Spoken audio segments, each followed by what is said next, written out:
दोस्तों कैमरे तो आप सब यूज करते हैं, बट कभी आपने जानने की कोशिश की है कुछ कैमरे एंड आपके फोन के अंदर कुछ ऐसे मैनुअल सेटिंग्स होते हैं like iOS, aperture, shutter speed और भी बहुत सारी सेटिंग। एंड अगर आप सब नहीं जानते हैं ये सारी चीजें कैमरे की सेटिंग के बारे में या मैनुअल सेटिंग को, तो आज की वीडियो इसी टॉपिक के रिगार्डिंग होने वाली है। सारे सेटिंग एक्सप्लेन करूंगा, इन डेप्थ घुसेंगे। तो व्हाट इज अप गाइस, मेरा नाम है पंकज एंड आप देख रहे हैं Tech and Talk channel. Video को स्टार्ट करने से पहले दोस्तों एक रिक्वेस्ट कर रहा हूं आपके साथ, नीचे रेड कलर का एक सब्सक्राइब बटन दिखाई दे रहा होगा, आप सबको उसको ग्रे कर देना है, क्योंकि गाइस मैं आपके फायदे के रिलेटेड कंटेंट बनाते रहता हूं। वीडियो अच्छी लगी होगी तो लाइक करे बिना मत जाना। सो गाइस ज्यादा टाइम वेस्ट नहीं करते और इसी पावर और एनर्जी के साथ वीडियो को करते हैं स्टार्ट।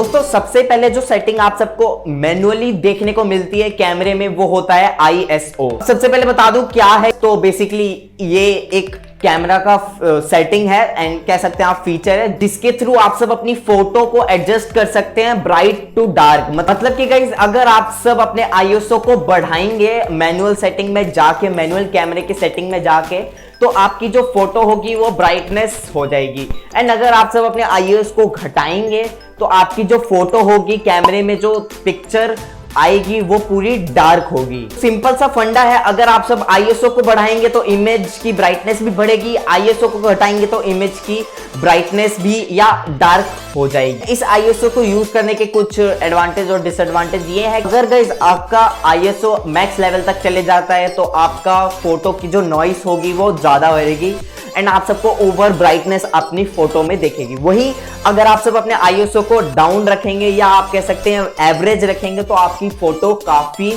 तगड़ी आएगी। एंड बेसिकली ISO का ज्यादातर यूज लो लाइट में होता है, जिसमें ज्यादा लाइट नहीं देते हम, डिजिटली अपने कैमरे के थ्रू, ISO के थ्रू लाइट दी जाती है। तो मेन सवाल आता है क्या आप सबको ये ISO सेटिंग या ISO मैनुअल सेटिंग कैमरा वाला यूज करना चाहिए या नहीं करना चाहिए? तो मैं बोलूंगा यस, आप सबको बहुत मामलों में यूज करना पड़ सकता है, क्योंकि हर जगह पे अच्छी ब्राइटनेस या अच्छी लाइटिंग कंडीशन नहीं होती है, इसलिए आप सब ISO को एक लो लाइट में काफी तगड़ी तगड़ी इमेज कैप्चर कर सकते हैं। सेकंड चीज जो कैमरे की सेटिंग होती है वो बहुत ज्यादा इंपॉर्टेंट होती है और आप सबने जरूर देखा होगा एपर्चर। नहीं समझ में आ रहा है तो आप सबने जरूर देखा होगा कि F साइन बना रहता है एंड पॉइंट दिए होते हैं, जैसे F1.4, F1.8, F2.8 ऐसे कुछ नंबर्स दिए होते हैं, बट आप सब कंफ्यूज रहते हैं कि क्या ये नंबर है, क्या कुछ समझ नहीं आ रहा। तो मैं बता दूं F का मतलब है फोकल लेंथ। अब बेसिकली आपके कैमरे के अंदर एक छोटा सा होल होता है, आप सब अगर गौर से देखें तो आप सबको देखने को मिलेगा, उसी को हम एपर्चर कहते हैं। एंड बेसिकली मैं सबसे इजी वर्ड में बताऊं तो एपर्चर मींस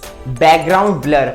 अब जितना आप सबका एपर्चर कम रहेगा, जितना आपकी पॉइंट कम रहेगी, आपका बैकग्राउंड काफी ज्यादा तगड़ी ब्लर होगी। और वहीं अगर आप सबका एपर्चर ज्यादा है लाइक 2.8, 4.0, 8.0, तो आप सब देखेंगे आपके जो बैकग्राउंड ब्लर होगा वो बहुत कम हो। तो सिंपली आप सबको समझना है जितना आपका एपर्चर का नंबर कम, उतनी ज्यादा लाइट पास होगी और आपकी इमेज काफी तगड़ी बनेगी।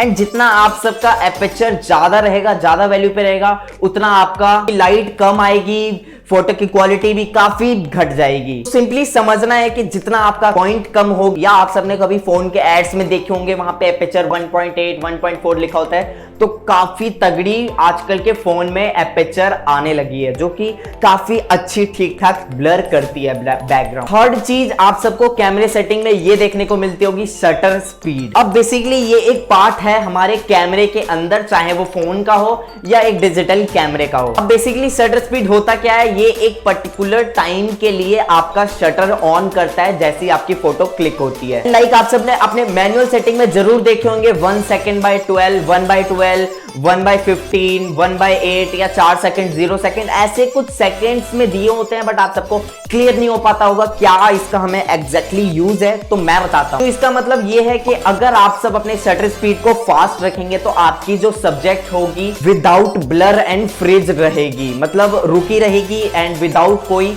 मोशन ब्लर हुए।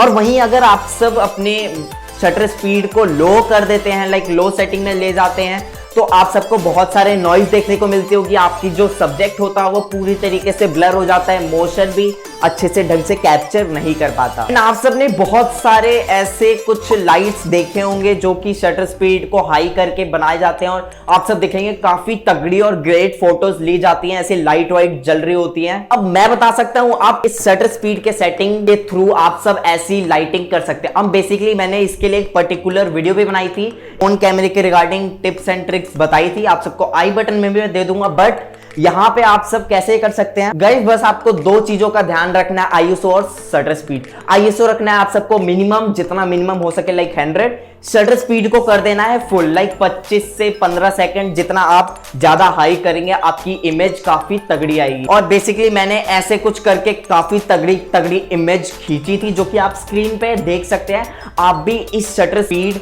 सेटिंग का एकदम भरपूर मजा ले सकते हैं। फोर्थ जो सेटिंग आती है हमारे कोई भी कैमरे में वो होता है WB। नहीं समझ में आ रहा है, इसका मतलब होता है वाइट बैलेंस। अब ये भी गाइस एक फीचर है हमारे कैमरे और फोन के सेटिंग्स में ज्यादातर देखने को मिलते हैं WB सेटिंग। अब बेसिकली WB करता क्या है, ये एडजस्ट करता है हमारे इमेज की कलर्स को। और इससे होगा क्या, जब WB एडजस्ट हो जाता है तो आपकी जो फोटो है वो काफी नेचुरल दिखने लगती है। एंड इसमें आप सबको बहुत तरह के एग्जांपल्स या आप सब बहुत कस्टमाइज कर सकते हैं WB, like cloudy, daylight, shade and बहुत तरह के WB इफेक्ट्स दिए हुए हैं जो कि आप सब मैन्युअली कलर या टेम्परेचर चेंज कर सकते हैं अपने हिसाब से। दोस्तों पांचवी चीज जो एक कैमरे के सेटिंग में बहुत ज्यादा इंपॉर्टेंट होती है वो है ऑटो फोकस और मैनुअल फोकस। अब दोस्तों मुझे को पता है बहुत लोगों को पता होगा autofocus, manual focus, but जिन जिन लोगों को नहीं पता है मैं जल्दी से बता दूं। ऑटो फोकस वही होता है जिसमें कैमरा खुद से ही अपने सब्जेक्ट ऑटो कैप्चर कर ले या आपके इमेज को ऑटो कैप्चर कर ले, वो ऑटो फोकस। मैनुअल फोकस वो कि आप खुद से कोई इमेज या कोई सब्जेक्ट को कैप्चर या फोकस में ले रहे हो तो उसी को मैनुअल फोकस कहते हैं। दोस्तों किसी भी कैमरे में ये दोनों सेटिंग बहुत ज्यादा इंपॉर्टेंट होती है। अब आपने देखा होगा मैनुअल फोकस में खासकर आपके जो सब्जेक्ट है वो मैनुअल में रहती है और पीछे बैकग्राउंड ब्लर रहता है। या आप सब मैनुअल में ये चीजें कर सकते हैं, आपको पीछे का कैप्चर करना है, हमारे जो सब्जेक्ट है वो ब्लर हो जाए तो आप ये भी चीजें इजिली कर सकते हैं थ्रू मैनुअल फोकस। तो मैं आप सबको जाते जाते एक छोटी सी टिप देना चाहूंगा, कभी भी स्पेशली DSLR में आप सब मैनुअल फोकस का यूज करो या मैनुअली अपने सारे सेटिंग्स को यूज करो, ना कि ऑटो पे।